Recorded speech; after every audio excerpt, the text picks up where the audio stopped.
Good morning, students. Today we will start 16.3. शायद आपको लगा होगा कि मैम ने 16.3 तो डिलीट लिखवाई थी, तो इसमें मैं आपको बता दूं बेटा 16.3 में a माइनस बी वाले क्वेश्चंस, b माइनस ए वाले क्वेश्चंस, a डैश वाले मतलब a कॉम्प्लीमेंट वाले ये कट है, ठीक है। बट बाकी जो इजी क्वेश्चंस हैं, जो सिंपल प्रोबेबिलिटी के हैं, वो हमें आपको करवाने पड़ेंगे, नहीं तो आपको +2 में नेक्स्ट ईयर लॉस हो जाएगा, ठीक है। नो डाउट कि सीबीएसई ने ज़रूर सिलेबस कम किया हुआ है, बट जो सिंपल क्वेश्चंस हैं जिनके बारे में क्लियर नहीं है कि कटा है कि नहीं कटा, वो हम ज़रूर कराएंगे, हम आपको रिस्क में नहीं रखेंगे।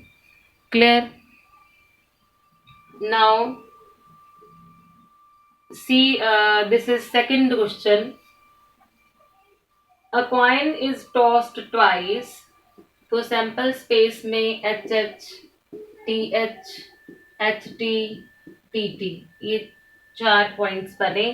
What is probability that at least one tail occurs? कम से कम, मान लो मैं ए इवेंट लेती हूँ, कम से कम एक टेल होना चाहिए, यानी 2 भी हो सकते हैं। तो एक टेल वाले, एक तो ये है टी एच, एक एच टी। अब मैंने कम से कम बोला एटलीस्ट, तो ये 2 टी भी हो सकते हैं, तो ये आपकी आउटकम्स आए। अब उसकी प्रोबेबिलिटी पूछी है। प्रोबेबिलिटी ऑफ ए आपने वैसे भी 10th क्लास में कर रखा है, favourable outcomes over total outcomes. तो इसमें फेवरेबल आउटकम्स हैं 3 जो ए के फेवर में है, और बाकी है total 4, and that is the answer. So I hope it is clear to you. Now third question के मैं कुछ पार्ट कराऊंगी। A die is thrown, तो सैंपल स्पेस में 0.1 2 3 4 5 6 है, ठीक है बेटा। तो उसमें बोला है पहला part, a prime number will appear. तो आप देखो prime number 1 is neither prime nor composite, तो ओनली 2 इज प्राइम। प्राइम वो होते हैं जिनके सिर्फ 2 फैक्टर होते हैं, एक वो खुद और एक 1, ठीक है। 1 प्राइम नहीं है क्योंकि 1 का एक ही फैक्टर है, 1 खुद, 2 होने चाहिए, ओनली 2। तो 3 भी प्राइम है, 4 प्राइम नहीं है बिकॉज 4 2 पे भी जाता है, 1 से भी डिवाइड होता है, और 4 खुद से भी होता है। तो एक से ज्यादा आपका वो हो गया, तो 2 से ज्यादा फैक्टर हो गए, तो आपका ये प्राइम नहीं है, तो 5 भी prime.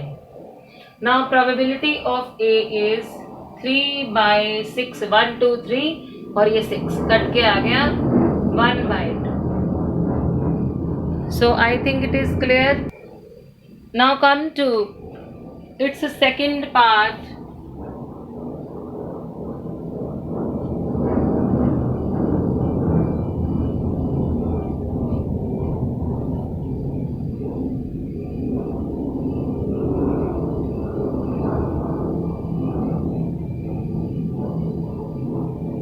A number greater than को small, a number greater than equal to 3 will appear।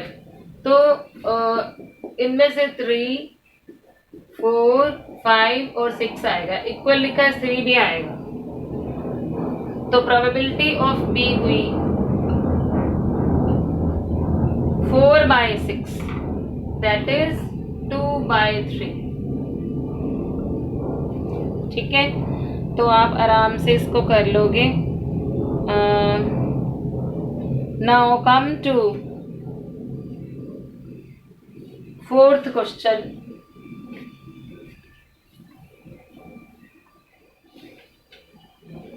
A card is selected from a pack of 52 cards, means total तो 52 हैं, ठीक है। How many points are there in sample space? तो मैं बता ही चुकी हूँ, सैंपल स्पेस में पॉइंट्स हैं 52 कार्ड्स हैं। तो आप लिखो टोटल आउटकम्स, ऐसे लिख लो, total points in sample space 52, उसी की लैंग्वेज में आंसर देना पड़ेगा। और सेकंड वो पूछ रहा है calculate the probability that the card is an S of spades. तो आप मुझे बताओ स्पेड का एस कितना होता है? एक ही होता है, ठीक है। तो आपकी प्रोबेबिलिटी आएगी इसकी एस ऑफ स्पेड, हुक्म का इक्का एक ही होता है 1/52, that is the answer. Then है C part, calculate the probability that the card is an ace, ठीक है। सो उसने बोला है नेक्स्ट में प्रोबेबिलिटी ऑफ एन एस, ठीक है। तो आपको पता है टोटल आउटकम्स तो आपके 52 है कार्ड्स। नंबर ऑफ एस कितने होते हैं? 4 एस होते हैं, तो 4 में से कोई भी एक आ सकता है। तो प्रोबेबिलिटी ऑफ एस होगा 4/52, यानी कि 1/13। इसी तरह से इसका सेकंड पार्ट, ये इसका फर्स्ट पार्ट है, हाँ जी, इसी का सेकंड पार्ट कहता black card, probability of black card. और आपको पता है ब्लैक कार्ड कितने होते हैं? 26 ही रेड होते हैं। तो 26 ब्लैक कार्ड आपकी favourable outcome over 52 total. Answer is 1/2। तो इसका आंसर आया 1/2। I hope it is clear.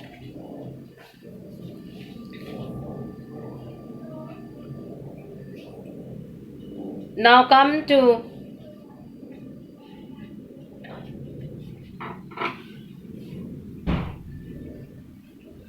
come to 7th question. A fair coin is tossed 4 times. Fair coin means ठीक ठाक है, खोटा सिक्का नहीं है, बिल्कुल सही है, ठीक है। जैसे शोले मूवी में फेयर कॉइन नहीं था, ठीक है, अमिताभ बच्चन के पास, बाद में एंड में पता लगता है कि दोनों तरफ एक ही था, ठीक है, फेस। तो फेयर कॉइन नहीं था, अनफेयर था, तो उसकी प्रोबेबिलिटी तो कैसे होती? No, a fair coin is tossed 4 times and a person win ₹1 for each head and lose ₹1.50 for each tail turns up. From the sample space, calculate how many different amounts of money you can have after 4 tosses. 4 toss किए उसने और हमें different amounts के बारे में बताना है and the probability of having each of these amounts. तो देखो क्या क्या हो सकता है। 4 टॉस है तो आपके हो सकते हैं चारों ही हेड आए हों, ठीक है जी, या 3 हेड और 1 टेल आया हो, ओके। या हो सकता है इसमें डिफरेंट हमें प्रोबेबिलिटी भी साथ साथ दिखानी पड़ेगी। तो मैं ये सारा जरा लिख दूं।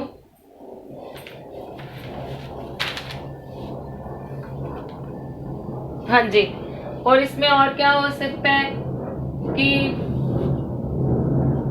2 हेड 2 टेल आए हों, या 1 हेड और 3 टेल आए हों, या हो सकता है सारे ही टेल आए हों। क्लियर? तो उसने बोला है कि जब हेड आता है तो ₹1 मिलता है, और जब टेल आता है तो ₹1.5 का नुकसान होता है, ₹1.50 का उसको लॉस होता है। तो हमने उसको डिफरेंट अमाउंट्स के बारे में भी उसका बताना है। तो देखो क्या क्या हो सकता है। सपोज मैं आपको बताऊं, अगर मैं गेन की बात करूं, गेन, पहले में इसमें गेन क्या हो सकता है? ₹1 ₹1 ₹1 ₹1, यानी हेड पे हुए, यानी ₹4 मिलने, ये गेन है। ठीक है। दूसरे केस में क्या हो सकता है गेन में कि एक एक 3 बार हमें 1 रुपी मिले, बट साथ ही एक टेल आया तो 1 रुपी 50 पैसे लॉस हुआ। तो मैं लॉस को कैसे कर रही हूँ, माइनस के साइन से कर रही हूँ। तो जब मैंने माइनस किया तो ये बना 1 रुपी 50 पैसे इसका।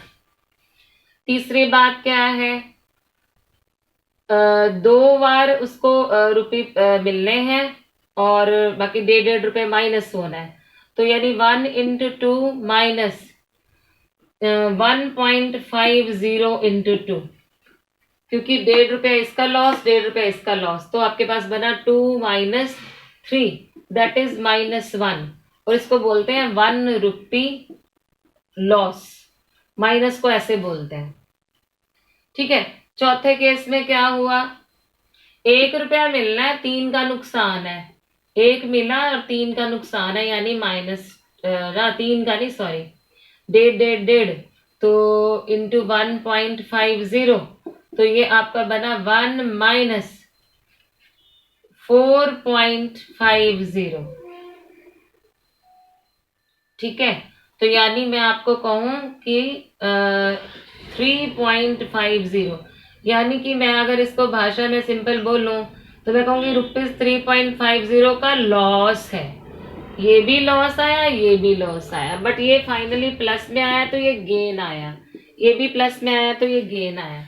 अब है पांचवी बात इसकी, लॉस लॉस लॉस लॉस है 4 बार, 4 बार 1.5 रुपए का लॉस है, यानी कि 6 रुपए का लॉस है। तो दिस इज लॉस, क्योंकि 4 बार ही लॉस हुआ है। क्लियर। सो ये तो था इसका जो डिफरेंट अमाउंट्स थे। अब उसने पूछा है कि प्रोबेबिलिटी भी बताओ इसके साथ ही। तो प्रोबेबिलिटी क्या है, प्रोबेबिलिटी फॉर गेन की क्या है, फॉर गेन की प्रोबेबिलिटी, यानी कि हेड हेड हेड हेड कितनी बार आता है, एक ही बार आता है, तो एक ही बार आया। और वैसे अगर कोई देखे 4 बार अगर हम गिराएं कॉइन तो उसके टोटल सैंपल स्पेस में 16 पॉइंट्स होंगे, तो ये आया क्योंकि ये एक ही बार आया। नाउ फिर है, ये तो 4 गेन का था, यानी 4 हेड का था। तब दूसरी बात है 1.50, इसका क्या है प्रोबेबिलिटी, ये कब आएगा, 3H और 1T। अब ध्यान देना, 3H और 1T को कैसे कैसे लिख सकते हो, HHHT, और फिर लिख सकते हो HTHH, फिर लिख सकते हो THHH। ठीक है। तो इस तरह से अगर हम अलग अलग लिखते हैं, और क्या लिख सकते हो इसको, HHTH भी लिख सकते हो, मतलब हमने 3 हेड और 1 टेल को दिखाना है। तो इस तरह से 1 2 3 4 तरीके हुए। तो 4/16, तो ये बना 1/4। सिमिलरली 1 रुपी लॉस का क्या होगा, 1 रुपी लॉस कैसे हुआ था, 1 रुपी लॉस हुआ था जब 2 हेड और 2 टेल थे। तो 2 हेड और 2 टेल कैसे कैसे लिखे जा सकते हैं, ये आप एक बार समझ लो और बाकी के आप खुद निकाल लोगे। 2 हेड और 2 टेल को हम कैसे ऐसे भी लिख सकते हैं, HT भी लिख सकते हैं, TH भी लिख सकते हैं। ठीक है। और कैसे लिख सकते हैं, HHTT हो गया, HTHT हो गया, THHT भी हो सकता है। तो इसके भी हमारे पास 4 आए। 1 2 3 4 और भी बना सकते हैं हम। एच एच या एच टी टी एच, ऐसे भी बना सकते हैं। ठीक है, एक और रह गया, टी टी एच एच, ये भी है। तो ये 6 बने, 1 2 3 4 5 6, तो ये 6/16 ये आंसर आया। ऐसे आप इसका भी निकाल लोगे, ऐसे आप 6 रुपीज वाला भी निकाल लोगे। क्लियर? सो ये आपका आज का काम है। आपने अप टू 10 तक करने हैं। और मैं आपको पहले भी बता दूं, पहले भी बताया कि ये हमारे सिलेबस में ठीक है कि कहाँ गया है, कि ज़्यादा नहीं है, बट हम छोड़ नहीं सकते बिकॉज +2 में काम आएगा। Thank you and have a nice day.